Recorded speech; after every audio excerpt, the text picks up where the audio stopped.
चाहूँगा। पहली बात तो ये है कि हमारे देश में और सारे विश्व में जो कंपनी लॉ होता है, जो कंपनी के लिए कानून बनाए जाते हैं, कंपनी खोलने की, कंपनी चलाने की, कंपनी बंद करने की, जो कंपनी लॉ होता है, उस कंपनी लॉ के मुताबिक अगर किसी भी कंपनी ऋण मुक्त होना चाहती है तो उसके पास कई तरीके होते हैं।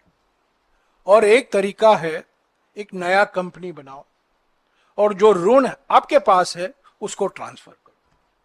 ये कोई क्राइम नहीं है, ये कानूनी व्यवस्था है, कानून में प्रावधान है। और सारे विश्व में और हमारे देश में हजारों ऐसे मिसाल हैं जहां कंपनियां ऋण से मुक्त होने के लिए नए कंपनियां खोलते हैं और उसको ऋण ट्रांसफर कर देते हैं। तो पहली बात तो यह है कि यहां कोई कानून का उल्लंघन नहीं हुआ है, कंपनीज एक्ट का उल्लंघन नहीं हुआ है, prevention of money laundering act का उल्लंघन नहीं हुआ है, क्योंकि यहां मनी ही नहीं है, लॉन्ड्रिंग ही नहीं है। और क्राइम कहां से आता है?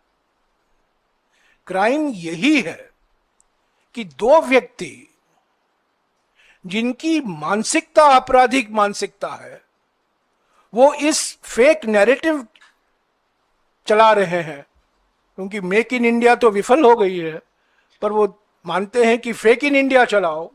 ये फेक नैरेटिव चला रहे हैं कि क्राइम हुआ है।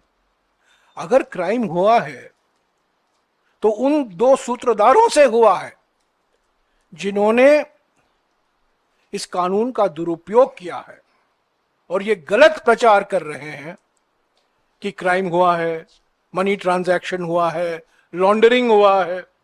जो सवाल अभी सिंघवी जी ने उठाया है और पहले भी इन्होंने उठाया है, बार बार उठाते रहे हैं, इसका कोई जवाब नहीं। तो ये बिल्कुल एक राजनीतिक मसला है, प्रतिशोध की राजनीति है। अपने विरोधियों के खिलाफ, राजनीतिक विरोधियों के खिलाफ धमकी, प्रतिशोध, उत्पीड़न और डराने की राजनीति है। और ये कानून के पीछे छिप रहे हैं और कह रहे हैं कि कानून का उल्लंघन हुआ है। कानून का उल्लंघन तो वो ही करते हैं जिनकी मानसिकता आपराधिक होती है।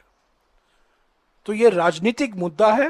राजनीतिक पार्टी होने के नाते देश के 140 साल का इतिहास है, सबसे पुरानी पार्टी है, लंबा इतिहास है, हम पीछे हटेंगे नहीं। और मैं एक चीज कह के अपनी बात समाप्त करूंगा, जो बार बार राहुल गांधी जी कहा करते थे और हमेशा कहते हैं कि जो लोग डराते हैं वो खुद ही डरे हुए हैं, जो डरे हुए हैं वो डराने की राजनीति अपनाते हैं। और ये एक मिसाल है जो बार बार उठते रहता है।